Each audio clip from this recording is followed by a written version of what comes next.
नमस्कार, मैं नम्रता।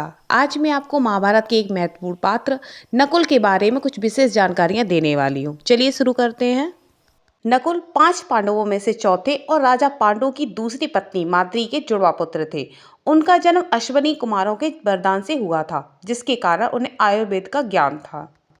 नकुल की मुख्य विशेषताएं थी उनका अद्वितीय सौंदर्य, तलवारबाजी और घुड़सवारी में निपुणता, पशु चिकित्सा में विशेषज्ञता और पांडवों के प्रति अटूट भक्ति थी। वे कामदेव के समान सुंदर माने जाते थे और बारिश में बिना गीले हुए घुड़सवारी कर सकते थे। उन्होंने पांडवों के बीच किसी भी प्रकार के मतभेद को कभी बढ़ने नहीं दिया। वह स्वभाव से विनम्र और आज्ञाकारी थे।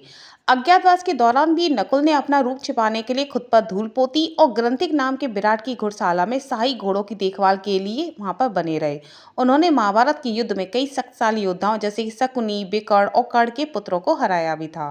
कहा जाता है कि महाभारत के दौरान नकुल सहदेव अपने मामा शल्य से नाराज हो गए थे। हुआ यूं कि जब शल्य को पता चला कि महाभारत का युद्ध होने वाला है तो वह पांडवों की तरफ से लड़ने के लिए तैयार हो गए। जब वे पांडवों से मिलने के लिए जा रहे थे तो दुर्योधन ने उन्हें अपने महल में बुलाया और खूब खातिरदारी की। शल्य को लगा कि उनका यह सत्कार युधिष्ठिर करवा रहे, इसलिए उन्होंने उनसे मिलने की इच्छा जताई।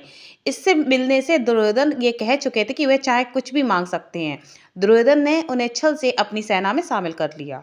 जब तक शल्य कुछ समझ पाते वे आश्वासन दे चुके थे। जब यह बात नकुल और सहदेव को पता चली तो वे मामा से नाराज हो गए। उन्होंने कहा, आपकी इस हरकत से ये साबित होता है कि हम पांडवों के सौतेले भाई हैं।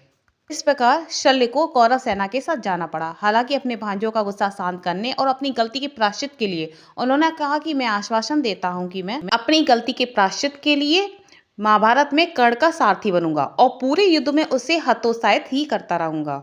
सहदेव की तुलना में नकुल ज्यादा सुंदर थे। कहा जाता है उन्हें अपनी सुंदरता पर घमंड भी था। धरती पर उनके रूप की तुलना कामदेव से की जाती थी। दोनों भाइयों ने पहला विवाह द्रौपदी के साथ किया था। द्रौपदी और नकुल को एक पुत्र की प्राप्ति हुई थी जिसका नाम शतानीक रखा गया।